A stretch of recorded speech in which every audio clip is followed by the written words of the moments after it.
오늘은 지난 시간에 우리가 헤롯에 대한 이야기를 했는데 사실은 헤롯에 대한 이야기만 제가 헤롯에 대한 이야기만 하라 그러면 한 학기도 해요.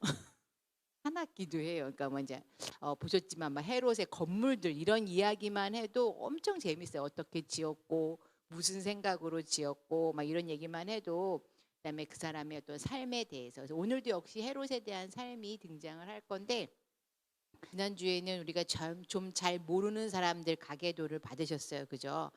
성경에는 전혀 등장하지 않는 사람들. 그죠? 성경에는 근데 우리가 지난번에 말씀드렸던 것처럼 그 사람들은 신구약 중간 시대 사람들이라 이렇게 보시면 돼요. 중요한 사람들이요. 유대인들에게 있어서는 굉장히 중요한 역사고 사실은 우리가 이제 신구약 중간 시대를 잘 얘기를 안 해요. 그렇죠? 잘 얘기를 안 해요. 근데 이 신구약 중간 시대를 알아야 사실은 신약도 아는 거잖아요. 성경의 배경이 되고 있는 사람들의 이야기, 특히 신약의 배경. 우리가 이제 헤롯이라고 하는 인물에 대해서 지난 시간에 굉장히 얘기를 많이 했는데 사실은 헤롯 대왕이라고 하는 그 유명한 헤롯 대왕은 예수님 시대하고는 관련이 없어요. 그래서 예수님 태어나시고 나서 이제 돌아가셨다 이렇게 알려져 있기 때문에 돌아가셨다 이렇게 극존칭 쓰면 좀 그렇다 그죠? 그래도 한나라 왕이었으니까 극존칭 써주는 걸로 하고 그죠? 그래서 이 사람은 죽었어요. 신구약 중간 시대도 막장 드라마인데 우리가 좀 그런 오해가 한 가지 있어. 무슨 오해가 있냐면 이스라엘이라고 하는 나라는 그래도 하나님의 선택받은 민족이고 그쵸? 그 다음에 성경의 배경이 되고 있는 나라니까 당연히 정치도 아주 깔끔하게 잘했을 것 같고 그쵸? 그 다음에 근사하게 좀 잘 사는 것 같고 이런 느낌이 있는데 우리가 구약만 봐도 어떠세요?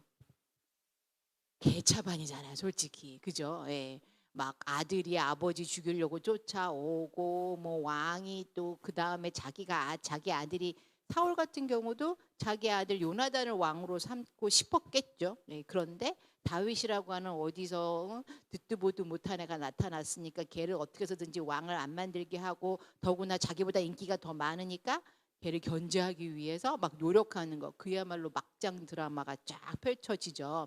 그래서 어떻게 죽일 거냐. 그러니까 사실 우리나라 사극만큼 재밌어요.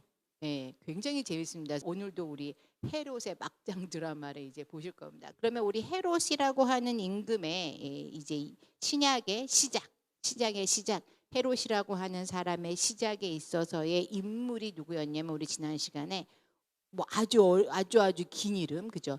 가이우스, 옥타비아누스, 카이사르 혹은 시저 혹은 가이사 우리 성경상에서는 가이사 그리고 이 사람 끝에 이름이 뭐라 그랬냐면 아우구스투스 가장 존엄한 자라는 호칭을 받아. 원로원들은 사실은 로마의 원로원들은 이 사람에게 존엄한 자라고 붙여준 이유가 뭐냐면 삼두 정치 우리 지난 시간에 삼두 정치라 그랬어요. 이 우두머리 세 명이서 정치할 때 얘가 그래도 통치를 잘해서 붙여준 이름이야. 근데 얘가 무슨 짓을 하냐면 나머지를 다 없애버리고 지가 황제가 돼버려요. 황제가 돼버려요. 그래서 원로원들이 많이 후회했대요. 얘가 이렇게 우리를 배신할 줄이야. 막장 드라마입니다. 로마는 더 막장이에요. 더 막장이에요. 로마는 또 더구나 이런 영화들도 보시면 이 가족끼리 결혼하고 이런 거에 문제가 없어요. 이스라엘은 문제가 굉장히 심각합니다. 가족끼리 결혼하면 큰일 나요. 근친상간에 대해서 금하고 있거든요. 근데 로마는 그런 게 없어요. 그러다 보니까 정말 막장 드라마. 그래서 이 아우구스투스가 우리가 지난 시간에 얘기했던 것처럼 안토니우스 다 없애고 그죠? 그다음에 자기랑 레피두스라고 하는 사람 다 없애고 자기가 황제가 돼요. 황제가 되면서 이 사람이 이제 뭘 만드냐면 데나리온이라는 걸 만들어요. 자, 데나리온은 뭐냐면 여러분들이 알고 있는 우리 지난 시간에 헬라 시대에는 드라크마라는 걸 썼다라고 말씀을 드렸어요. 그래서 성경에는 드라크마가 신약 시대에는 드라크마가 쓰였다 안 쓰였다? 정작 안 쓰였다. 왜? 신구약 중간 시대 때 돈이야.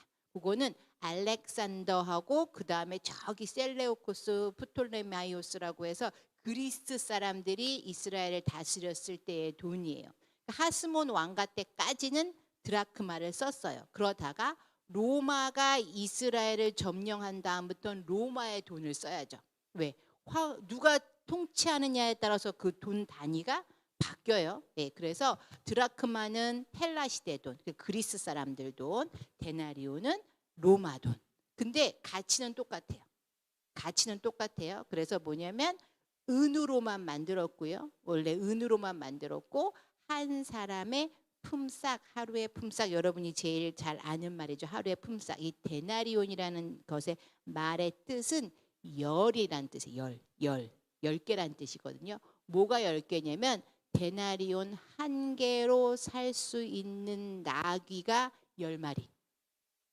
그러니까 그 당시에는 그래도 뭐냐면 사람의 하루 품삯이 나귀 10마리와 견주었으니까 괜찮았네요. 그렇죠?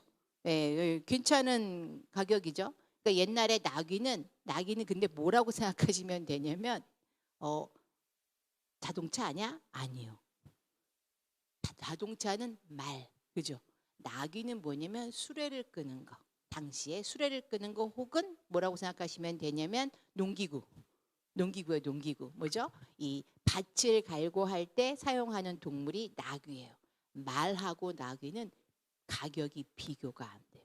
말은 어마어마하게 비쌌고 나귀는 좀 싼 겁니다. 그런 가운데 지금 이 사람의 이제 그 보면 지난번에 봤던 아우구스투스하고 좀 얼굴이 비슷하게 잘생겼죠.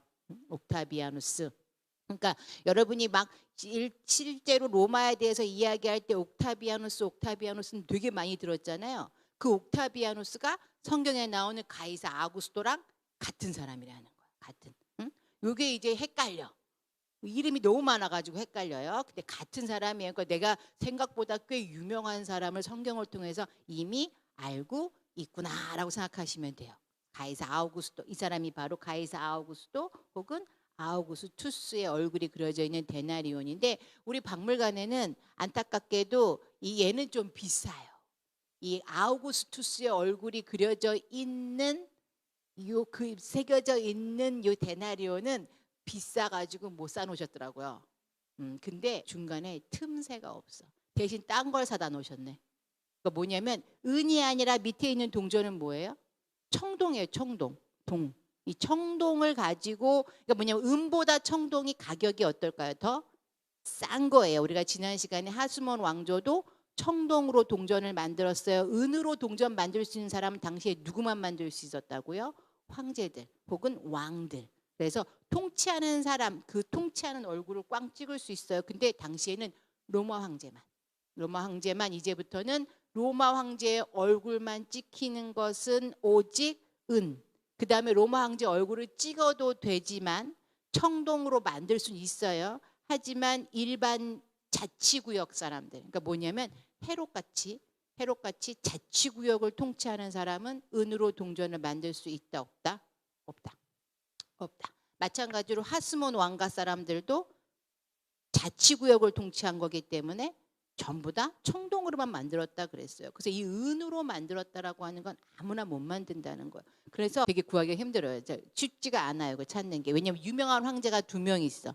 이 사람 아우구스투스, 그 다음에 우리가 다음 시간에 등장할 티베리우스. 오늘도 잠깐 등장을 해요. 티베리우스는 누구냐면 정말 예수님 시대 사람.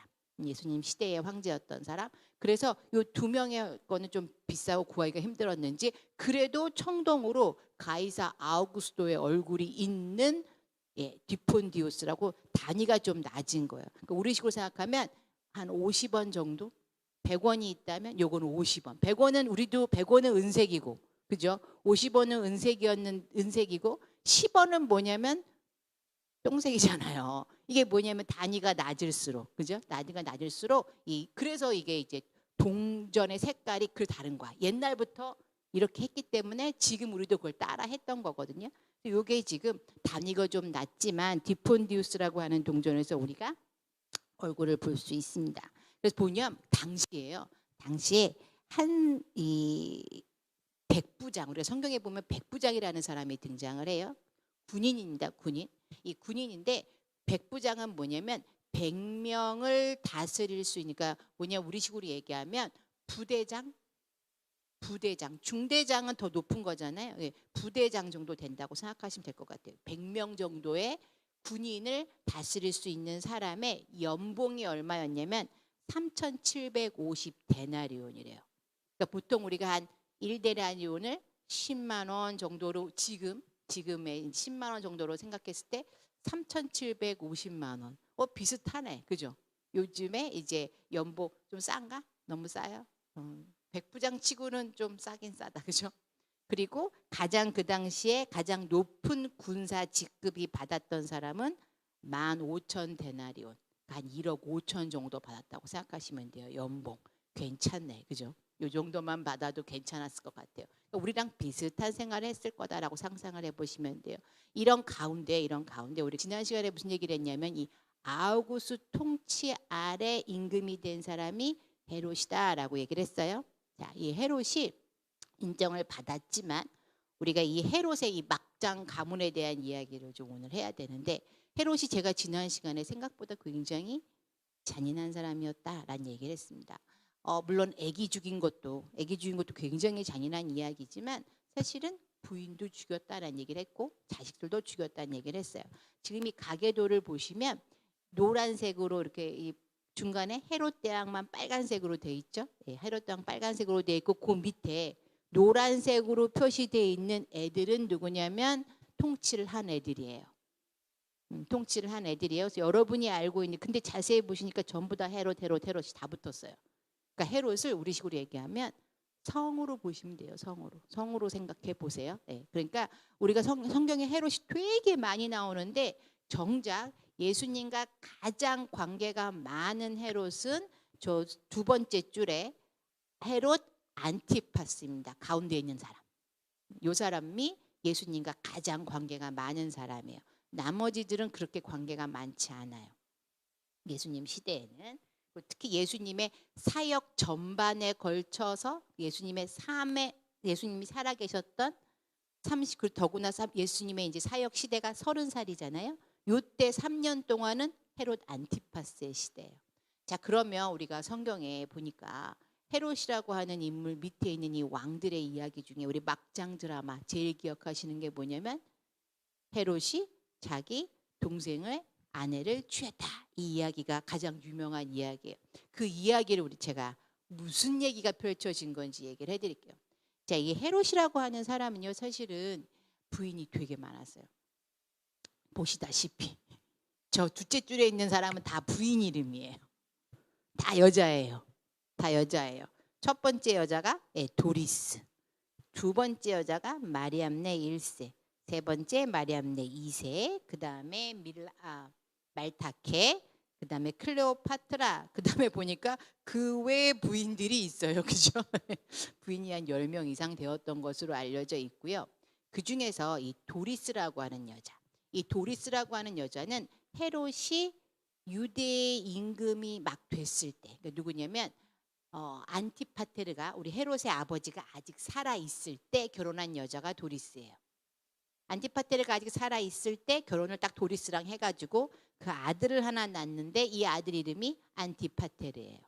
보통 이제 이런 유럽 사회나 이런 서양 사회에서는 아버지의 이름을 아들에게 많이 주고 할아버지의 이름 아들에게 주는 그런 거라고 보셨을 때 이 안티파테르가 아들이에요. 근데 이 헤롯이 너무 무서운 거야. 유대인들이 자기를 죽일까 봐. 아버지 죽였죠. 형은 자살했죠. 그러니까 자기는 도망을 갔다고 말씀드렸어요. 어디로 도망가냐면 로마로 도망을 가요. 로마로 도망가서 나를 왕으로 만들어주세요. 그러면서 로마에 갔어요. 로마에 가면서 너무 무서우니까 자기 부인이랑 아이까지 다 데려가려면 사람이 너무 많으면 불편하잖아요. 사람이 너무 불편하니까 얘네들을 어디다가 놓고 가냐면 마사다라고 하는, 우리 지난 시간에 잠깐 봤는데 우리 이스라엘 멸망하는 이야기하면서 요 마사다 다시 보실게요. 마사다가 그러니까 높이가 400m 산이에요. 산. 거기다가 유대 광야 지역의 사해 앞에 있어가지고 덥고 사람들이 쉽게 올 수도 없고 그런 동네에 있어요. 그런 동네에 있다 보니까 여기에다가 숨겨놓은 거야. 숨겨놓고 이제 얘네들을 안 죽도록 숨겨놓고 자기는 도망을 갔어요.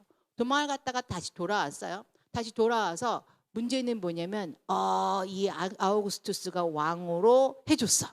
이제 너가 이스라엘을 유대인의 왕이 되라라고 허락을 해줬어요. 근데 우리가 지난 시간에 잠깐 얘기했지만 헤롯은 유대인이다 아니다? 아니다, 아니다, 큰일 났어. 이거 유대인이 아니니까 유대인들이 자기를 또 죽일 거 아니에요. 그래서 도리스를 버려요. 조강지처를 버립니다. 버리고 누구를 선택하냐면 마리암네 1세. 이 마리암네 1세가 누구냐면 지난번에 이야기했던 하스몬 왕가 제사장 집안의 마지막 딸이야. 얘랑 결혼을 해요. 그래서 그 밑에서 아들을 둘 납니다. 알렉산더와 아리스토블루스, 얘네 둘을 낳아요. 딱 낳고 와, 그러니까 사람들이 주변에 있던 제사장급의 사람들이나 여전히 제사장들이 있잖아. 제사장들이 뭐라고 생각했냐면 야, 왕은 누가 해야 돼요? 무조건 정통성이야. 그래서 얘 알렉산더와 아리스토블루스는 정통성이 있으니까 얘네를 갖다가 왕을 삼아야지라고 유대인들이 막 얘네를 밀어주니까 얘네 둘이 어땠을까요? 기고만장. 내가 왕이야. 내가 왕이야. 근데 사실은 안티파테르는 어땠을까요? 첫 번째 아들은 비록 어머니를 버렸지만 우리 아버지가 지금 왕이야. 그러면 내가 장자니까 내가 왕이 돼야 돼. 근데 요 둘이 막 잘난 척하고요, 기고만장하고 그렇게 망난이어야 돼요. 안티파테르가 꼴보기 싫은 거야. 내가 왕해야 되는데. 그래가지고 아버지한테 얘네가 아버지를 죽인다 거라 그러면서 꼬드겨요. 아버지가 이 가뜩이나 자기가 정통성이 없다고 눈치 보고 사는 삶 속에서 정통성 있다고 잘난 척하는 아들 둘이 꼴보기 싫었겠죠. 죽여버립니다. 아들 둘을 죽여요. 죽이고 나서 근데 이 죽이고 나서 마음이 너무 아팠대. 이 헤롯은 마리암네 첫 번째 부인도 바람 폈다고 생각해서 죽여요. 자기를 사랑하지 않는다고. 다 죽여버려요. 그러고 나니까 마음이 너무 아팠대. 그래서 그럼 이제 안티파테르가 그럼 내가 이제 임금이 되겠구나라고 생각을 했는데 내가 이제 세자가 되겠구나 생각했는데 이 마음이 아픈 헤롯이 안 되겠다. 그래도 정통성 있는 애를 삼아야지. 마침 마리암네 2세가 아들을 하나 낳았어요. 마리암네 2세는 얘도 제사장의 먼 친척의 딸이야. 그러니까 얘도 하스몬 왕가의 피를 갖고 있는 거예요. 제사장의 아들. 그래서 얘를 갖다가 내가 얘를 이제 얘한테 난 아이를 내가 임금으로 삼아야지. 걔가 바로 빌립이에요. 여러분이 알고 있는 바로 헤로디아의 남편 빌립이에요. 이 빌립을 딱 선택을 해서 얘를 왕으로 삼으려고 하는 거예요. 가만히 있겠어요, 안티파테르가? 내가 결국 내 이 적군들을 다 없앴는데 이 또 하나 다른 애가 나타났어. 거기다가 이 안티파테르도 사실은 유대인이 아니잖아요. 그러니까 유대인으로서의 정통성을 가지려면 누구랑 결혼을 해야 되냐면 유대인 피랑 결혼해야 돼요. 제사장 출신. 그래서 누구를 욕심을 냈냐면 저기 헤로디아를 욕심을 냅니다. 빌립 1세 밑에 헤로디아. 이 헤로디아가 누구냐면 다 위로 올라가 볼게요. 헤로디아 아버지가 누군지. 헤로디아 아버지가 아리스토블루스야. 그죠? 아리스토블루스의 엄마가 누구예요? 마리암네 1세예요. 얘가 정통성을 갖고 있는 딸인 거야. 그죠? 근데 얘를 아내로 딱 삼으려고 그랬더니 아버지가 어떻게 하냐면 누굴 주냐면 마리암네 2세의 아들인 빌립에게 홀딱 줘버리는 거야. 열받죠? 열받아. 그래서 반란을 일으켜요. 아버지를 암살하려고 그래요. 아버지를 암살해서 독살하려고 그랬는데 가만히 있어도 자리를 줄 텐데 빨리 갖고 싶은 욕심을 내요. 누가? 빌립의 엄마가. 마리암네 2세가. 그리고 사실은 안티파테르가 꼬신 거란 얘기가 있어요.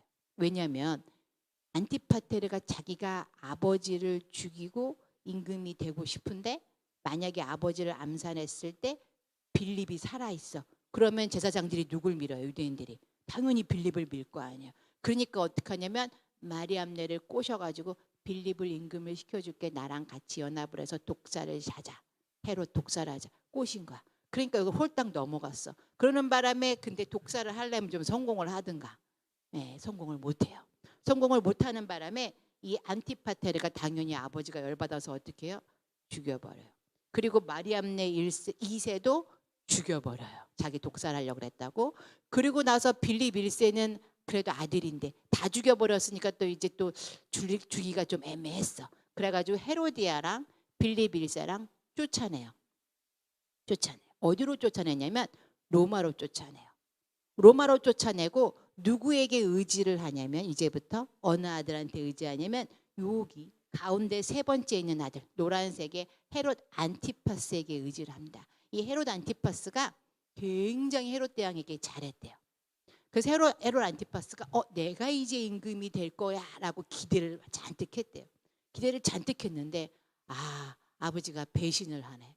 마지막 유언에 주전 4년에 죽으면서 유언을 어떻게 하냐면 안티파스가 온전한 왕이 아니라 나라를 나누어서 통치를 해라. 그래서 누구 나누어서 하라 그러냐면 아켈라오하고 안티파스하고 그 다음에 클레오파트라. 이 클레오파트라는 이집트의 클레오파트라가 아니고요. 유대인인데 이름이 클레오파트라예요. 네, 이스라엘 예루살렘 출신인데 이름이 클레오파트라예요.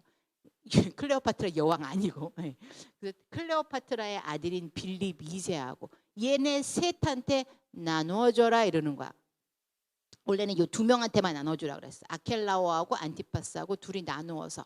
그랬더니 빌립 2세가 어떻게 해요? 아니 나도 아들인데 왜 난 안 줘요? 열받아가지고 이 셋이 어디로 쪼르르 가냐면 로마로 가요. 로마로 가서 아우구스투스한테 아니 우리 아버지가 나한테 왕자를 준다 그랬는데 이게 뭔 소리예요. 서로 싸우는 거야. 막 서로 싸우니까 화가 나요. 아우구스투스가 안 되겠어. 야 너무 화가 나. 나눠 가져.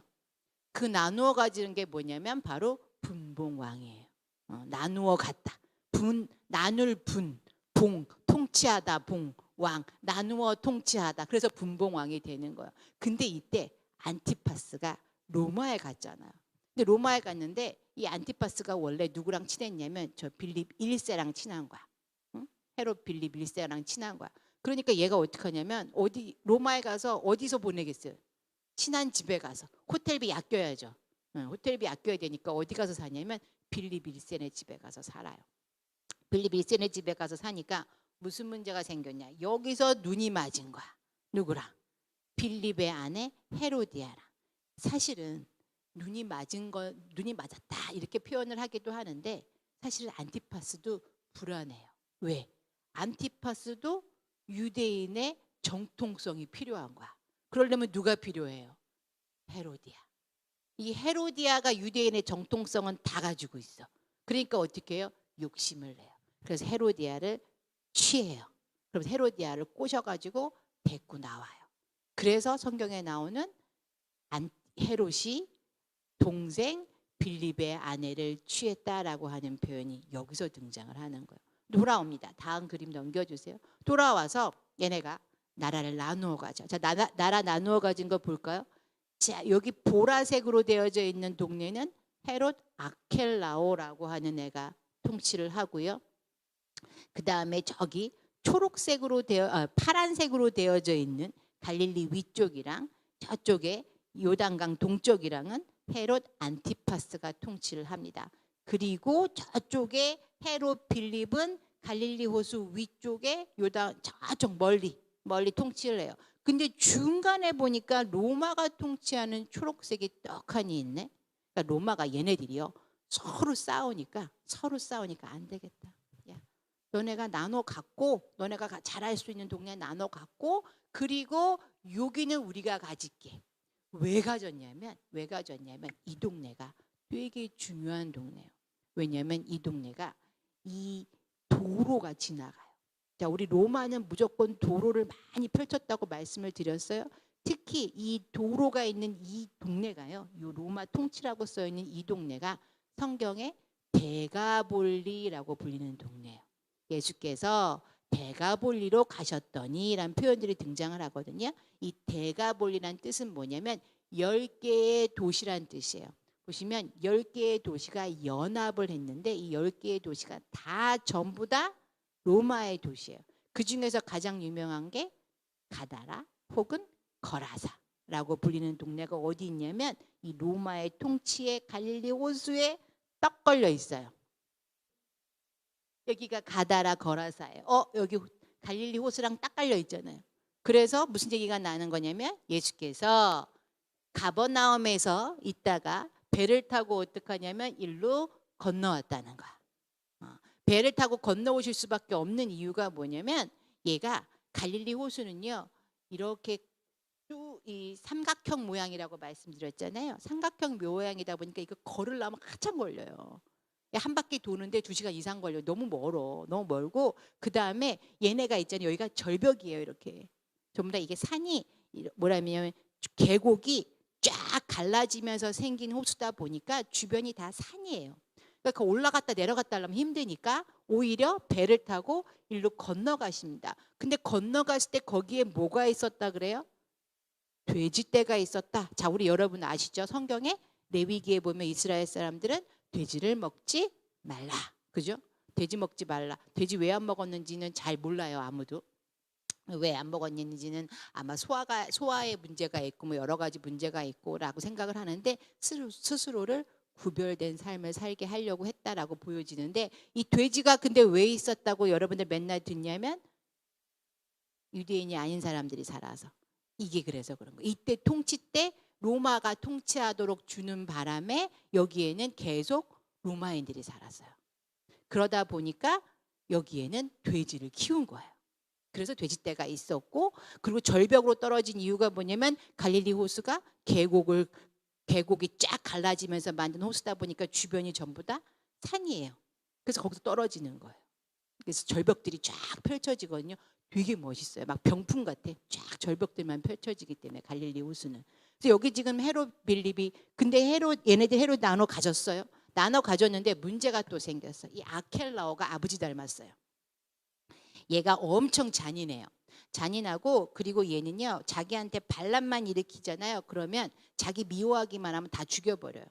로마로 가서 왕이 되겠다고 간 주제에 가기 전에 자기한테 반란을 일으키는 3,000명을 죽여버리고 가요. 유대인들을.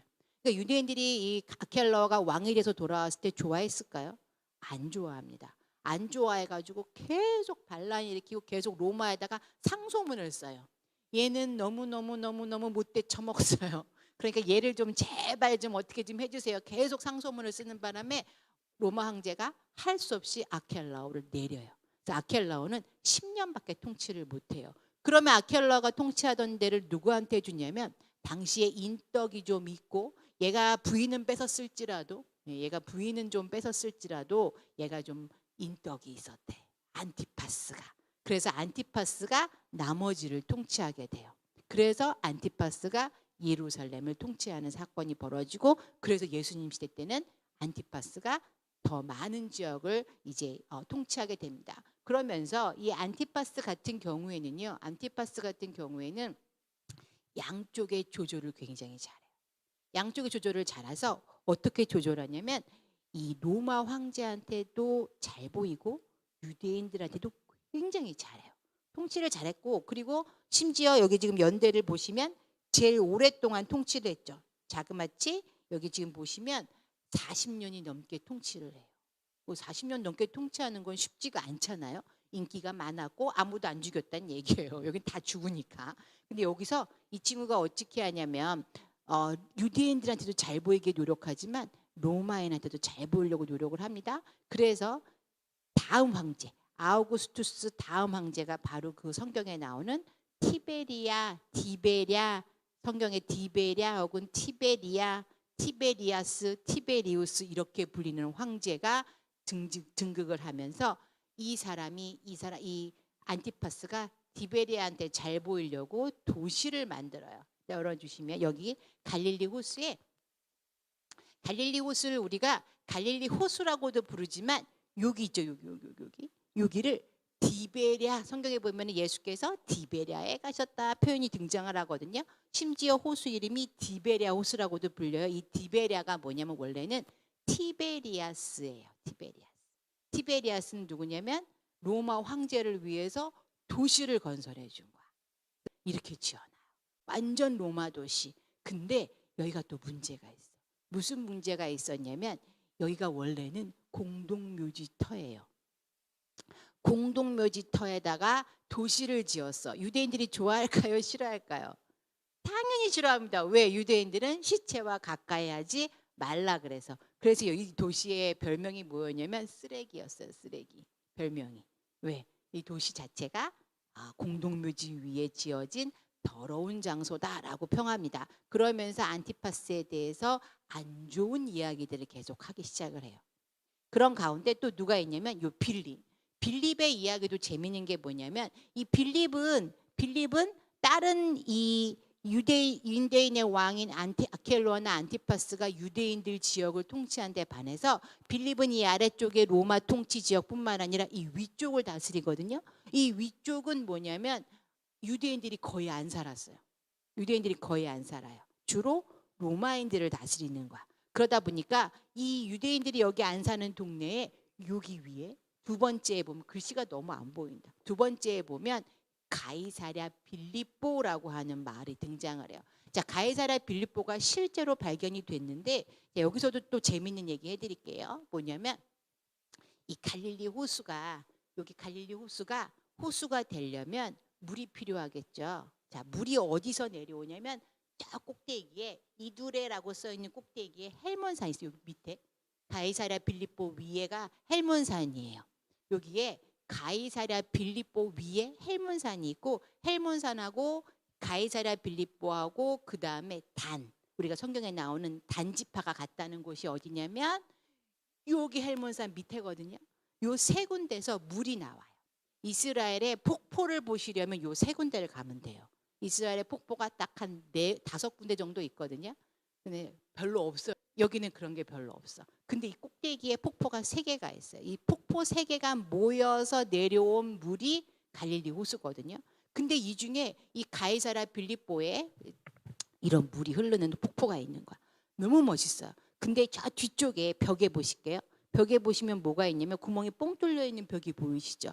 이게 여기에 뭔가 이렇게 조각이 남겨져 있는 게 발견이 돼요. 절벽에 조각이 남겨져 있는 게 발견되면서 이게 뭐야? 그래서 이 주변을 싹 다 발굴을 했어요. 발굴했더니 넘겨주시면 어떤 그림의 형태가 등장을 하냐면 이런 도시가 있었던 게 발견이 돼요. 이게 뭐냐면 가이사랴 빌립보예요. 누구요? 조금 전에 이야기했던 빌립이라는 사람이 빌립 2세가 자 헤로디아 남편 아니고 클레오파트라의 아들 빌립 2세가 가이사는 누구예요? 아우구스투스, 가이사 아우구스투스를 위해서 도시를 건설해 준 거예요. 도시를 건설해 줬는데 조금 전에 보셨던 벽면에 있던 이 구멍이 뭐냐면 저쪽 절벽 저 구석에 뭐가 있었냐면 신전이 있었어요. 신전의 자리야. 왜냐하면 이곳은 물이 많잖아요. 이 신전의 이름이 뭐였냐면 원래는 판신전이에요. 판신이 누구냐면 이 아래가 로마 신에 의하면 이 아래가 그 염소처럼 생겼고요. 여기 아래는 이렇게 서요. 사람 다리가 있고요. 이 얼굴은 염소. 그래서 뭐냐면 목동의 신인 거야. 목동의 신이 판신이거든요. 이 목동신을 섬기는 신전이 있던 장소가 바로 가이사랴 빌립보예요. 자, 성경에 무슨 이야기가 등장을 하냐면 눌러주시면 성경에서 예수께서 물어보십니다. 제자들을 쫙 모아놓고 빌립보 가이사랴에서 뭐라고 물어보시냐면 너희는 나를 누구라고 부르느냐? 사람들은 엘리야라고도 하더이다. 사람들은 죽었던 세례 요한이 살아났다고 하더이다. 그런데 베드로가 뭐라 그래요? 당신은 살아계신 하나님의 아들입니다 라고 얘기를 하죠. 근데 이게 보면 이 판신전 장난 아니게 커요. 이 로마 도시 한복판에서 판신을 섬기는 로마 도시 한복판에서 제자들은 베드로는 예수님을 당당하게 당신은 그리스도시요 살아계신 하나님의 아들입니다 라고 고백을 한 거예요. 그러니까 이게 쉬운 고백은 아니었다라고 하는 거죠. 그래서 이런 흔적들을 볼 수가 있는데 이런 가운데 우리가 조금 전에 이야기했던 누가 등장을 하냐면 바로 이 안티파스에 관련된 이야기가 한 번 더 등장을 해요. 무슨 이야기를 할까요? 자, 안티파스라고 하는 사람은 우리가 다시 돌아가서 이렇게 건물 지어놓고 자 안티파스라고 하는 사람은 우리가 성경에서 잘 알고 있는 사람 바로 세례 요한을 죽인 사람 이렇게 알려져 있어요. 자, 세례 요한은 도대체 누구일까? 성경에 보면 세례 요한이라고 하는 인물에 대해서 굉장히 자세하게 설명하고 있어요. 사실 우리가 신약 시대예요. 우리가 세례 요한에 대해서 집중적으로 좀 보셔야 되는 이유가 뭐냐면 신약 시대에 구약은 사람이 태어나고 죽는 이야기가 굉장히 자세하게 표현이 되어져 있어요. 그죠? 신약에서 태어나고 죽는 이야기가 자세하게 표현되어져 있는 사람은 예수님과 바울 외에는 없어요. 베드로나 다른 제자들 이야기가 등장을 하는데 어떻게 죽었는지 안 나와요. 그죠? 뭐 바울도 안 나오고 나중에 이제 소문으로 알고 있긴 하지만 대부분이 뭐냐면 어떻게 태어나고 가문이 어떻고 뭐 이런 얘기를 쫙 다 자세하게 쓴 사람이 누구예요? 세례 요한이에요. 근데 세례 요한을 우리가 더 훌륭하게 느낄 수 있는 건 뭐냐면 이 세례 요한이라고 하는 인물이 이미 구약에서부터 예언된 인물이라고 하는 거죠. 그렇죠? 여러분이 잘 아시는 것처럼 구약에서는 이사야서 40장 3절에서 8절 외치는 자의 소리여 이르되 너희는 광야에서 여호와의 길을 예비하라 우리 하나님의 대로를 평탄하게 하라. 말라기 4장 5절 보라 여호와의 크고 두려운 날이 이르기 전에 내가 선지자 엘리야를 너희에게 보내리니. 그 사람들이 세례 요한을 선지자 엘리야가 다시 온 거다 이렇게 생각을 했대요. 그러면 이 선지자 이 세례 요한이 성경에만 나오는 인물이었을까? 우리 그런 얘기 많이 하잖아요. 성경이 역사적으로 고증이 안 된대. 막 이런 얘기들을 하기 때문에 성경이 비판을 많이 받아요. 그런데 세례 요한이라고 하는 인물이 실제로 요단강 근처에서 세례를 주었느냐 안 주었느냐에 대한 논란이 굉장히 많았는데 여기 지금 지도 보이시죠? 이 지도가 뭐냐면 마다바라고 하는 곳에서 발견된 지도예요. 이 지도에는 뭐냐면 예수님 시대 이후에 한 300년에서 400년 후에 예수님 시대의 흔적들이 남겨있는 곳마다 교회가 세워졌다. 특히 누가? 콘스탄티누스 대제 기독교를 공인한 로마의 황제의 어머니가 돌아다니면서 헬레나라고 하는 여인이 성지 순례를 한 장소마다 교회를 세운 게 밝혀지는데 여기 지금 보시면 이게 예루살렘이에요. 여기가 예루살렘이 있고 그 다음에 여기가 뭐냐면 이게 사해예요. 이게 사해예요. 재밌는 거는 이 그림이 자세하게 보여질 텐데 여기 물고기가 이렇게 가요. 물고기가 가는데 여기는 지금 사해예요. 사해는 어떤 곳이라고요? 물이 썩은 곳이에요. 물이 썩다 보니까 물고기가 살까요? 안 살까요? 진짜 한 마리도 안 살아요. 여기 자세히 보시면 물고기 한 마리도 없어요. 한 마리도 없고요. 그리고 여기 있잖아요. 여기 물고기가 이리로 내려가는 물고기는 웃고 있어요. 근데 여기서 반대로 올라가는 물고기는 얼굴이 인상을 써요. 왜? 내려가지 마. 짜. 응? 들어가지 마. 친구한테 얘기하나 봐. 그리고 여기에는 소금을 실제로 싣고 있는 사람이 있고요. 근데 여기가 요단강이 있는데 이 지도에 의하면 여기에 세례 요한의 기념 교회가 있었다라고 하는 그 교회가 딱 그려져 있는 거야. 사람들은요 이게 있는지 없는지 몰라가지고 못 찾았어요. 더구나 무슨 일이 벌어졌냐면 저 요단강이 강물이 계속 흐르잖아요. 강물이 계속 흐르고 그 다음에 뭐냐면 여기에 이 요단강이 이스라엘과 요르단의 경계야. 국가 경계선이에요. DMZ 지대예요 여기. 그러니까 함부로 가서 막 발굴도 할 수가 없었어요. 그런데 이 요르단하고 제휴를 해가지고 요단강 주변을 발굴했더니 실제로 요 자리에 세레터 교회가 발견이 돼요. 그러면서 세레터가 진짜로 있었나 봐라고 하는 이제 소문이 들리기 시작을 해요. 그러면서 우리가 옛날 책들을 다시 들여다 보니까 누가 등장을 하냐면 이 요세푸스라고 하는 사람에 의하면 실제로 이 시대에 세례 요한이라고 하는 사람이 있어서 바로 누구요? 안티파스에게 대항을 한 사람이 있었다라고 하는 글이 발견이 돼요. 그러면서 이 세례 요한에 대한 집중적인 이 조사가 시작이 됩니다. 연구가 시작이 되는데 우리가 세례 요한의 이 가문을 자세히 봤더니 세례 요한은 제사장의 아들입니다. 자, 제사장의 아들은 뭐가 돼야 될까요? 앞으로의 제사장의 아들의 직업은 제사장입니다. 아버지가 하는 직업을 아들이 대부분 고대에는 다 물려받게 되어 있는데 특히 성경은 제사장의 아들은 제사장이에요. 자, 당시의 제사장은 보통 사두개인이라고 불렀어요. 사두개인들 출신이 제사장이 많이 됐어요. 자, 그런데 성경에 보면 바리새인이라고 하는 사람도 있어요. 저 위쪽에는 제사장으로서 사두개인이라고 보면 되고요. 밑에 있는 사람들은 바리새인이에요. 자, 바리새인들은 좀 달라요. 뭐가 다르냐면 바리새인들은 회당 중심으로 살아요. 사두개인들은 어디요? 성전 중심으로 살아요. 제사장들 출신이니까. 그리고 바리새인들은 사실은 평민들이고요. 율법을 공부하는 사람들이에요. 사두개인들은 주로 제사를 지내면서 특히 요 좀 문제가 뭐냐면 사두개인들은 정치를 많이 했어요. 정치를 많이 하다 보니까 누구하고 결탁을 많이 했을까요? 로마와 결탁을 조금 많이 했어요. 이런 상황에서 세례 요한은 제사장의 아들이에요. 제사장의 아들이 제사장을 안 하고 사실은 집을 박차고 나간 거야. 그리고 어떤 생활을 하냐면 율법을 강조하는 생활을 합니다. 율법을 어떻게 강조해요? 회개하라, 천국이 가까웠느니라. 그리고 뭐요? 몸을 씻어라. 몸을 씻는데 왜 몸을 씻어야 되냐면 당시에 너희가 더럽기 때문에. 이 더러워서 씻어야 하는 것은 구약 성경의 레위기에서 유대인들이 항상 지키는 거거든요. 그것은 뭐냐면 더러운 거 만져도 씻어야 되고 더러운 거 먹는 거 잘못해서 더러운 거 만져도 씻어야 돼요. 항상 이 씻는 거, 이 씻는 거에 대해서 얘네들이 굉장히 강조를 많이 했거든요. 근데 세례 요한의 어떤 행적들을 봤을 때 그는 사두개인보다는 약간 바리새인적인 생활을 했다라는 거예요.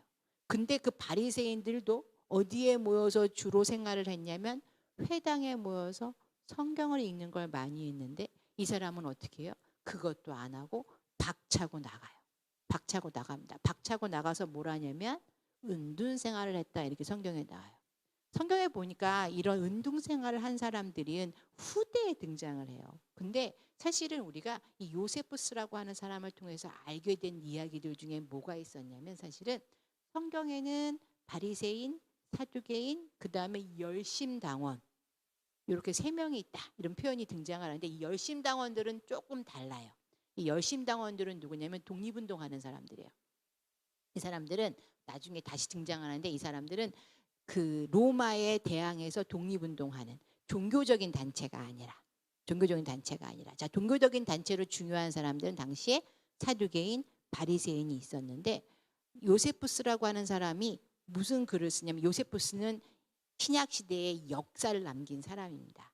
이 사람이 뭐라고 쓰냐면 에세네라고 하는 사람이 있었다. 우리 이제 이 이야기는 굉장히 많이 들었지만 조금 더 자세하게 그냥 남기는 흔적에 대해서 보려고 합니다. 다음을 넘겨주시면 에세네라고 하는 사람들은 어디 근처에 살았냐면 사해 근처에 절벽에서 그들 스스로 모여서 매일 하는 일이 뭐였냐면 성경을 쓰고 성경을 베끼고 그 다음에 은둔 생활하면서 자신들은 결혼을 했었던 사람은 부인을 좀 안 좋은 얘기지만 부인을 버리고 자신에 와서 은둔 생활을 합니다.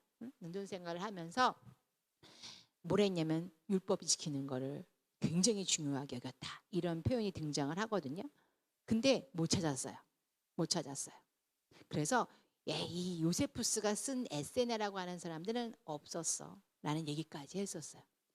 그리고 1947년에 아주 특별한 발견이 시작이 되는 겁니다. 저기 지금 가운데 두 명의 아저씨가 두 명 있죠. 예, 이 아저씨들이 바로 이 사해사본이라고 한 걸 발견하는 사람들이에요. 이 사람들이 원래는 베두인 목동이에요. 얘네들은요, 베두인 목동들은요, 워낙 이 유대 광야 지역을 막 돌아다니는 사람들입니다. 막 돌아다니면서 이 사람들이 양과 염소를 치는데 이 사람들이 2월이었대요. 2월 정도에서 3월 초에서 2월 말이라 그러는데 얘네들이 이 목동들이 이 양을 치는데 바깥에 나가면 이스라엘은 더워요. 무지하게 더워요. 특히 유대 광야는요, 한여름에 가시면 섭씨 48도까지도 올라가요. 엄청 덥죠. 예루살렘 가면 추워요. 영도야. 영도 안 추운 거 같죠? 거긴 추워요. 비가 와서. 확 체감 온도가 너무너무 추워요. 그런 동네예요. 그러다 보니까 얘 염소랑 이렇게 막 애들을 이렇게 하고 있으면 치고 있으면 얘네들이 염소가 그렇게 말을 안 듣는다면서요. 자꾸 딴 길로 혼자 간대. 딴 길로 혼자 갔어. 혼자 가가지고 얘네가 더우니까 어디로 갈까요? 얘네도 더우니까 동굴에 숨는 거야.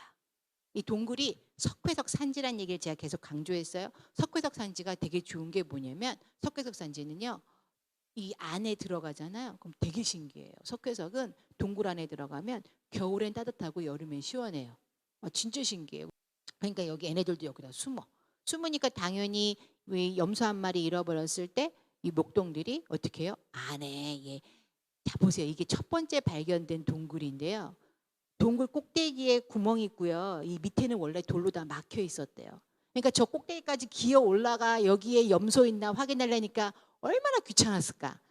귀찮으니까 안 올라가고 얘네가 돌멩이를 그 구멍에다가 저 윗구멍에다가 휙 던졌대요. 던졌더니 그죠? 쨍그랑 소리 항아리가 있더라는 거야. 그래서 쨍그랑 소리가 났다는 거야. 그래서 막 기어 들어갔더니 여기 안에 10개의 항아리가 있고 그 항아리 중에 하나에 막 줄줄줄 말려 있는 양피지 혹은 파피루스에 기록되어져 있는 막 뭐가 이렇게 발견되는 거야. 처음에 얘네들이 베두인들이요 일자 무식이어가지고 이게 글씨인지 몰랐어요. 그래가지고 이걸 들고 가가지고 예루살렘에 처음에 안 가. 베들레헴에 뭐냐면 약간 도굴꾼이지 도굴꾼. 중간에 이렇게 그 뭐라 해야 돼 중간에 중개상인 요애한테 팔아요. 팔아가지고 또 이걸 들고 가가지고 어떻게 하냐면 예루살렘에 가가지고 파니까 이게 글씨가 쓰여 있는 거네. 첫 번째 이 동굴에서 첫 번째 발견한 동굴의 첫 번째 항아리에서 발견한 게 뭐냐면 이사야서 정권이에요. 우리 이제 이 박물관 내려가시면 저희가 그 전시해 놨거든요. 7.34m 길이의 이사야서 정권 1장부터 66장이 들어있고 여기에서 발견된 사해사본의 숫자만 900여 개 이상. 900여 개 이상. 이 중에 40%가 성경이에요. 에스더서를 제외한 성경 전권이 다 발견돼요. 이 놀라운 게 뭐냐면 이것들의 기록 연대가 중요합니다. 여기에서 발견된 이 성경의 사본들의 기록 연대가 주전 250년에서 주후 68년 사이인데 특히 이사야서 전권은 주전 125년경에 기록되었다는 거예요. 이게 왜 중요하냐? 주전 125년경에 이사야서 1장부터 66장까지 다 들어있는 성경이 발견된 거예요. 유대인들은요. 이사야서 9장에 예수님의 탄생에 대한 이야기가 있고 이사야서 53장에 예수님의 고난에 대한 이야기가 있어요. 이스라엘은 53장을 안 가르쳐요. 안 가르칩니다. 유대인들은 실제로 제가 고고학과 나왔잖아요. 그럼 제가 고고학과인데 제가 구약 전공이었어요. 구약 시대 전공이었어요. 제 친구들이랑 같이 구약 수업을 들어요. 성서 수업도 전 들어야만 했거든요. 성서 수업을 들으러 가면 애들이 제 친구들은 종교 유대인 애들도 많아요. 근데 53장의 존재를 몰라요. 몰라요. 특히 교수님이 이사야서 가르치시는 교수님이 뭐라 그랬냐면 53장을 배워야 하는 순서인데 뒷문 닫아라 그랬어요. 왜냐하면 알 건 알고 가자. 그 교수님이 좀 양심이 있는 분이었거든요. 알 건 알고 가자. 문 열어놨다가 자기가 53장 가르치는 거 들키면은 고발당해요. 그러니까 문 닫고 공부했어요. 53장의 존재를 이야기를 안 해요. 왜 그럴까요? 예수님의 고난이 너무 똑같아요. 근데 주전 125년경에 예수님 탄생 이전에 이 원본이 없다 보니까 이스라엘이 맨날 전쟁 속에서 성경이 원본이 사라진 상태에서 사본만 남아 있었는데 가장 이 1947년에 발견된 이 사해사본 이전에 가장 오래된 성경의 사본은 1008년에 기록된 레닌그라드에 있는 사본이고요. 그거보다 조금 더 오래된 구약만 제대로 들어있는 사본은 928년경에 기록된 925년경에 기록된 알레포 사본이에요. 그러니까 성경이 원본이 없고 사실은 예수님의 시대가 정확하게 우리가 고증이 안 된다 그래서 유대인들이 뭐라 그랬었냐면 기독교가 예수님에 대한 이야기를 나중에 집어넣었다. 근데 이게 발견되면서 예수님의 탄생에 대한 예언은 구약에 이미 예언된 게 맞다. 이야기가 확실하게 알려지게 됩니다. 그러면서 이 사해사본을 그러면 도대체 이 동굴에다가 숨겨놓은 사람들이 누굴까? 그렇죠? 11개의 동굴에서 발견이 돼요. 왜 숨겨놨어? 누가 숨겨놨어? 그랬더니 그 다음 보시면 이제 이 누가 숨겨놨어를 봤더니 이 1번 동굴에서 멀리 봐요. 자, 저쪽에 사해가 보여요. 근데 저기 언덕이 보이죠. 평평한 언덕이 보여요. 그러면서 이 요세푸스라고 하는 사람이 1세기의 역사를 쫙 기록한 걸 다시 읽고 읽으니까 뭐가 나오냐면 이 사회의 절벽에 에세네라고 불리는 사람들이 살았다는 거야. 이 사람들이 성경을 베끼고 율법을 지키려고 노력했다는 거예요. 그래서 이 사람들이 살았던 동네가 이 근처에 있을 거야라는 희망을 가지고 발굴을 하기 시작해요. 여기저기 다 팠어요. 다 팠는데 저기 맨 끝에 언덕에, 여기 보시면 이 언덕에 뭐가 발견되냐면 마을이 발견이 돼요. 마을이 발견이 되는데 신기한 게 이 마을은요, 이 마을은 사람이 사는 집은 없어요. 그러니까 이게 뭐냐면 마을이면 사람이 각자 사는 집이 있어야 되잖아요. 없어요. 없고 여기는 뭐만 있냐면 공동체 생활한 흔적만 있어요. 그리고 사람이 자는 방은 없어요. 사람이 자는 방은 없고요. 사람이 자는 방은 전부 다 어디 있냐면 이 주변의 동굴 속. 그 뭐냐면 우리가 주변의 동굴 속에서 뭐가 발견됐다 그랬어요? 성경책이 발견됐어요. 심지어 요 동굴은요, 여기 바로 맞은편에 있는 요 동굴, 여기 4번 동굴, 4번 동굴인데 여기서 제일 많은 4번이 발견이 되고요. 그리고 여기에서 발견된 것들 중에는 발견되면서 여기가 뭐냐면 도서관처럼 사람들이 책을 쌓아놓은 장소고 사람들은 여기서 먹고 잤어요. 주변 동굴에서 먹고 자니까 자연스럽게 여기다 갖다 숨겨놓은 거지. 왜? 내가 먹던 장소에다가 다 갖다 숨겨놓은 거야. 그럼 이 가운데 있는 이 큰 마을은 뭐냐면 여기는 사람들이 공동체 생활을 한 거예요. 요세푸스라고 하는 사람의 기록에 의하면 에세네 사람들은 예루살렘의 제사장들이 너무 타락했다는 거예요.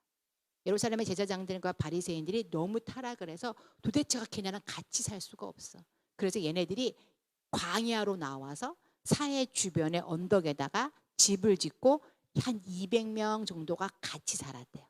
200명 정도가 같이 살았던 흔적이 발견이 된 거예요. 그래서 얘네들이 어떻게 같이 사냐면 얘네가 여기 살았던 사람들이 그 동굴에다가 성경을 숨겨놓은 사람들이야 라고 생각을 하게 된 이유가 뭐냐면 아까 보셨던 이 기다란 항아리 있잖아요. 이 기다란 항아리가 동굴에서 발견된 기다란 항아리가 여기에서도 발견이 되는 거야. 응? 여기에서. 그러니까 자연스럽게 이 항아리 쓴 사람이 같은 사람이라는 거죠. 그리고 나서 그래서 성경을 베껴 쓰던 방도 발견이 돼요. 성경을 계속 바뀌어 쓰던 방도 발견이 되고 이곳에 함께 모여서 밥을 먹던 장소가 발견이 돼요. 여기가 식당이에요. 그러니까 보통 우리가 공동체 생활을 하면 학교에 가보시면 공동체 생활이잖아요. 학교에 가보시면 집이 없죠. 집이 없죠. 방이 없잖아. 사람이 사는 방이 아니라 전부 다 모여서 공동체 생활하는데 그중에 제일 중요한 게 뭐냐면 식당이죠. 식당의 바로 옆방에서 그릇이 발견이 돼요. 그릇이 저렇게 쫙쫙쫙쫙 쌓여있는 그릇들이 발견됩니다. 컵만 708개, 접시만 210개. 자, 재밌는 게 뭐냐면 이 컵이랑 그릇이랑 사이즈가 다 어때요? 거의 비슷해요. 자, 여러분 학교 가면 뭐 학교까지 안 가도 돼. 우리 교회 지하에 가셔서 식당에 가면 그릇이 전부 다 똑같아요. 왜요? 공동체 생활은 그릇이 다 똑같아요. 여기서 공동체 생활을 했다라는 것이 알려져요. 그리고 이곳에서는 뭐가 발견되냐면 물이 부족한 동네야. 이 유대 광야는 지금 보세요. 물 하나도 없죠. 사해에 가서 물 떠다 먹으면 어떻게 돼요? 죽어요. 사해 물은 죽어요. 그죠? 그러니까 얘네들이 물을 갖다가 여기는 물이 거의 1년에 100ml가 와요. 물이 너무 없으니까 어떻게 하냐면 비만 왔다 그러면 특히 이쪽 반대편에 절벽이 있어요. 절벽에서 비만 왔다 그러면 비가 와서 그 물이 땅으로 들어가는 것이 아니라 자기네가 모아야 돼. 그래서 여기에 수로를 만들어 가지고 물이 이쪽으로 다 모이도록 한 거예요.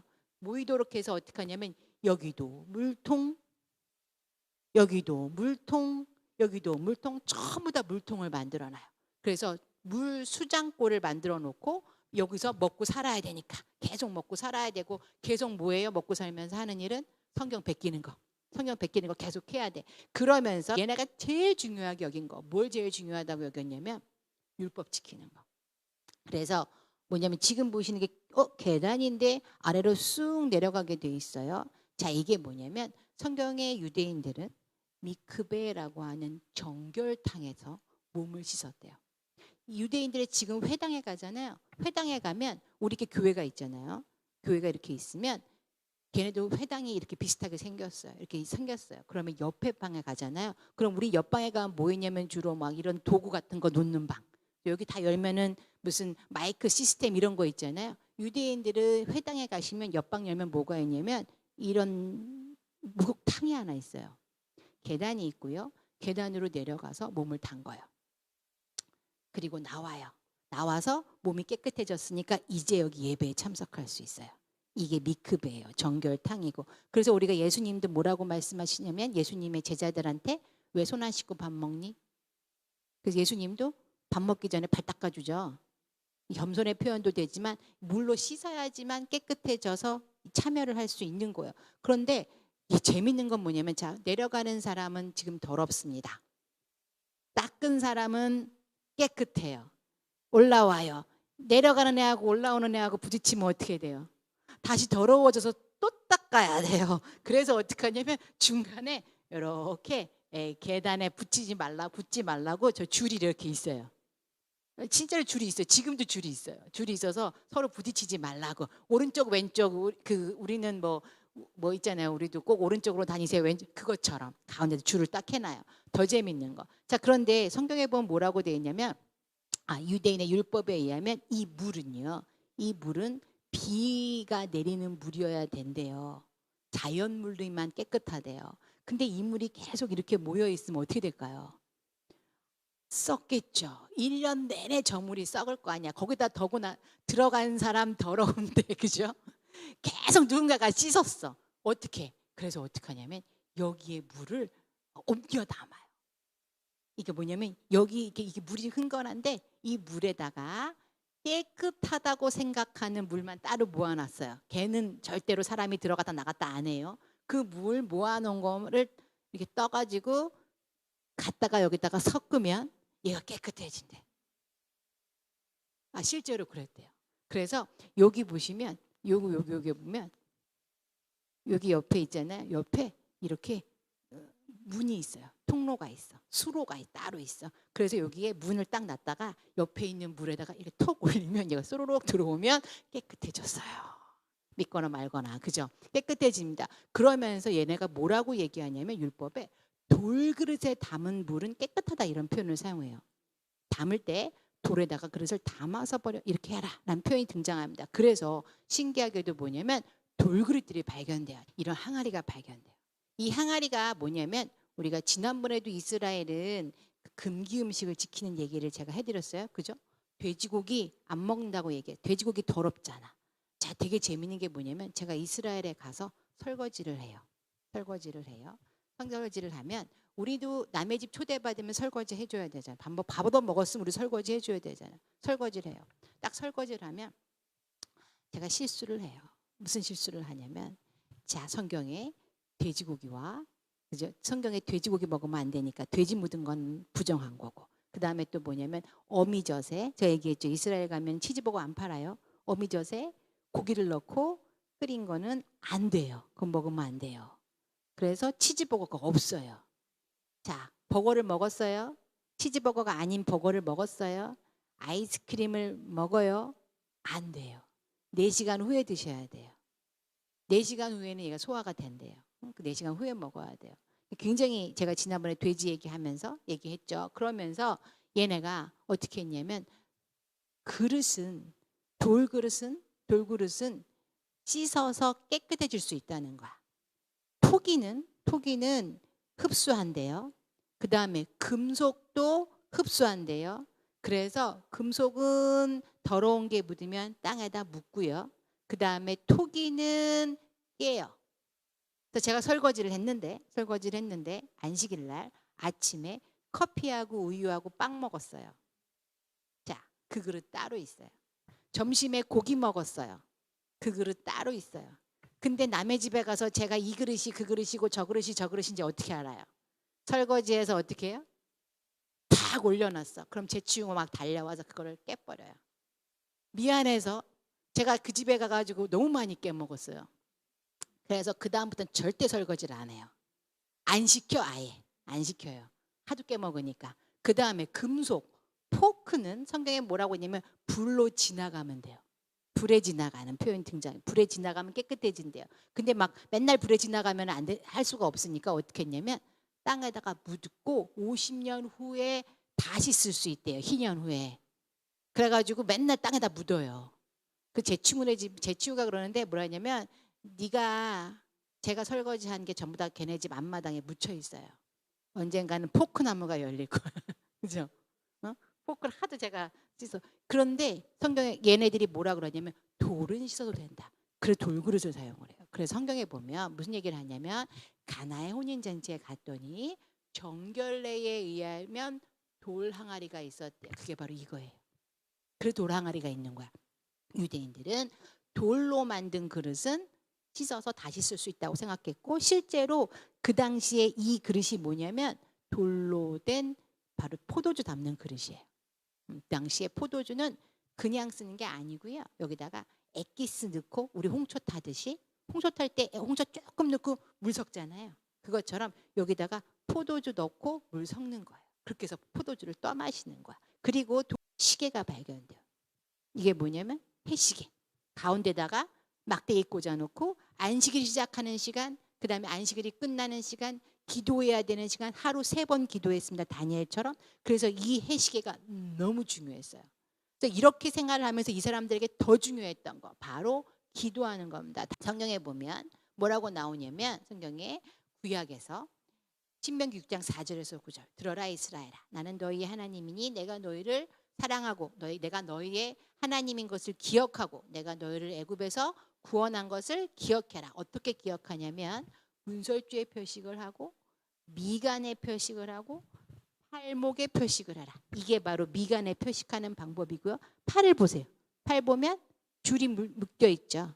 줄이 묶여 있습니다. 이게 뭐냐면 요 안에 성경이 들어있어요. 성경에 뭐가 들어있냐면 출애굽기 13장 1절에서 10절 11절에서 16절 신명기 6장 4절에서 9절 신명기 11장 13절에서 21절 말씀이 여기 들어있어요. 들어있고 하나는 여기다가 하고 하나는 여기다가 껴요. 그리고 끈을 길게 해서 여기다 묶어요. 묶고 그리고 기도를 했대요. 이거는 현대인이잖아요. 근데 이 말씀을 예수님이 성경에서 해요. 마태복음 23장 5절에 보면 예수님이 뭐라 그러냐면 유대 바리새인들과 사두개인들한테 특히 바리새인들한테 뭐라고 하냐면 너네는 옷의 수술을 길게 하고 그리고 경문의 띠를 왜 이렇게 넓게 하니? 라고 말씀을 하시거든요. 사해사본을 썼다고 알려져 있는 이 에세네파 사람들이 사용했던 눌러주세요. 뭐가 발견되냐면 가죽통이 발견돼요. 가죽통인데 보시다시피 4개가 볼록볼록 튀어나왔잖아요. 그걸 열어봤더니 내려주세요. 열어봤더니 이렇게 생긴 거야. 안에를 꾹꾹 눌러가지고 소 가죽으로 만들었고 까맣게 색칠을 했는데 여기 지금 보면 내 여기에 정말 요만해요. 딱 요만한 양피지에다가 출애굽 신명기와 그 다음에 출애굽기 말씀들을 깨알같이 적어가지고 돌돌돌 말아가지고 이 안에 넣고 여기다가 실제로 하고 기도를 했다는 거야. 그래서 뭐냐면 미간에 표식하고 팔목에 표식하는 것을 언제도 1세기에 예수님 시대에도 실제로 했던 게 발견되면서 이 사해 앞에 있는 이 절벽에 있던 사람들이 바로 에세네파 사람들로 유대인들이었고 이 사람들은 율법을 지키려고 했고 이 사람들이 주로 했던 일은 뭐냐면 성경을 매일 기록하는 거였고 이 사람들이 주로 했던 것 중에는 뭐가 있냐면 몸을 씻고 항상 회개하고 이런 생활을 했구나라고 알려지기 시작을 해요. 그러면서 무엇이 알려지냐면 세례 요한의 삶과 굉장히 비슷했네. 그래서 세례 요한도 아버지의 집을 떠나 바리새인들처럼 이 에세네파에 합류를 해서 아마도 이쪽 동네에 왔다가 그리고 그 앞에 바로 있었던 요단강 앞에서 세례를 줬겠구나. 세례를 주는 건 특히 뭐냐면 정결탕에 몸을 담갔다가 몸을 빼내는 그런 일들을 했겠구나라고 이제 알려지기 시작을 해요. 이 사람들이 이 동굴에다가 근데 성경을 왜 숨겨놨을까요? 왜 숨겨놨냐면 다음 시간에 우리 얘기를 할 건데 이스라엘이 로마에 멸망하면서 얘네들이 더 이상 이곳에서 살면서 성경을 베껴 쓸 수가 없게 된 거예요. 그래서 어떻게 하냐면 동굴에서 숨겨놓고 언젠간 돌아올 거라고 믿은 거죠. 근데 못 돌아와요. 못 돌아와서 거기 숨겨져 있다가 1947년에 발견된 거예요. 막 어떤 학자들은 그런 얘기를 합니다. 하나님이 얼마나 답답했으면. 구약에 예언된 거 이미 예언돼 있는데 맨날 기독교가 나중에 만들어지고 기독교는 신생 종교고 그죠? 그다음에 메시아는 예수가 아니고 유대인들은 지금도 메시아를 기다려요. 네, 메시아 지금도 기다립니다. 그래서 뭐냐면 걔네 유명한 할아버지 있어요. 라삐 할아버지. 그 라삐 할아버지가 언젠간 다시 태어날 거라고 기다리고 있어요. 네, 그런데 그런 상황에서 아마 그래서 발견되게 하신 게 아닌가라고 생각이 됩니다. 그러면 세례 요한은 어떻게 됐을까? 우리 세례 요한 얘기만 하고 마칠 건데요. 세례 요한은 성경에 보니까 무슨 이야기를 하냐면 이 앞에서 얘기했던 헤롯 안티파스에 의해서 죽음을 당했다라고 우리가 이렇게 알고 있죠. 요세푸스라고 하는 이 역사가가 뭐라고 적었냐면 이 안티파스가 세례 요한을 너무 미워했대요. 왜 미워했냐면 이 두 가지 문제 때문에 미워해요. 유대인들이 안티파스에게 헤롯 안티파스에게 화를 냅니다. 너는 첫 번째 근친상간을 했다. 근친상간을 했고 두 번째 너는 이혼하지 않은 상태에서 부인을 가졌다. 유대인들은 이혼을 확실하게 해야지 바람피는 거가 허용이 안 돼요. 근데 안티파스는 사실 로마에 가기 전에 부인이 있었어요. 부인이 있는데 아직 결혼한 상태에서 새로운 부인을 취한 거잖아요. 이혼도 하지 않은 상태에서. 그리고 돌아왔을 때 이 원래 부인이 화가 나가지고 원래 부인은 다행히 공주였어요. 자, 나바테아라고 하는 동네의 공주였기 때문에 돌아가서 안티파스에게 대항을 해서 싸우다가 결국은 져요. 그래서 자연스럽게 이혼이 된 거예요. 안 그랬으면 헤로디아는 돌 맞아 죽어요. 원래대로 하면 유대인의 법에 의하면. 근데 다행히 그 스스로가 이 또 막장 드라마에 의해서 반란이 일으켜서 결국은 헤어지고 헤로디아는 결혼했지만 그런데 헤로디아의 남편인 빌립 로마에 살고 있는 애가 아직 살아있네. 그럼 헤로디아는 뭐예요? 사실은 돌 맞아야 돼요. 그러니까 이런 상황에서 너무 반대를 많이 하는 거야. 그러니까 유대인들이 계속 반란을 일으키고 세례 요한도 역시 마찬가지로 이것을 계속 부르짖는 거예요. 그래서 화가 나서 결국은 안티파스가 세례 요한을 불러서 죽이게 된 거죠. 그러면서 이 세례 요한 요세푸스에 의하면 어디에서 죽였냐면 마케루스라고 하는 성에서 죽였다 이렇게 알려져 있어요. 마케루스는 또 어디냐면 이 마케루스 지금 보는 곳이 바로 마케루스 성이에요. 요새인데 이 요새는 헤롯이 지어놓은 거야. 우리 지난 시간에 헤롯이 막 유대인들이 자기를 해하면 도망가려고 요새들을 만들어놨다고 말씀드렸어요. 만들어 놓은 이 요새를 도망을 가는데 다음 그림 넘겨주세요. 저 보시면 올라가는 길도 똑같아요. 올라가는 길이 딱 한 길밖에 없고요. 험난해요. 산이. 그러다 보니까 아무나 못 쫓아 올라가. 여기에 숨어서 있는 거야. 근데 여기서 발굴을 했더니 뭐가 발견되냐면 연회장이 발견이 돼요. 연회장이. 여기 지금 뒤로 이렇게 아치 형태가 이렇게 있는 공간이 발견되죠. 반원형의 아치 공간이. 그걸 재현을 해봤더니 이런 궁전의 연회장이 발견이 돼요. 그래서 아마 세례 요한이 목 잘렸던 장소가 살로메가 춤추면서 사실은 조카죠. 조카가 춤추면서 세례 요한의 목을 달라고 했던 장소가 여기라고 보여지고요. 세례 요한은 그때 죽임을 당해서 세례 요한의 머리는 아마 사마리아 어디에 묻혔을 거다. 제자들이 가져가서 그렇게 알려져 있습니다. 하지만 세례 요한이라고 하는 인물이 사실 우리가 되게 그냥 세례 요한이 예수님 태어나기 전에 예언을 했대 이렇게 알고 있지만 사실 세례 요한의 삶은요 좀 대단한 삶이라고 생각해요. 왜냐하면 세례 요한 자체가 이 집을 떠나고 아버지의 그 후광을 다 버린 거죠.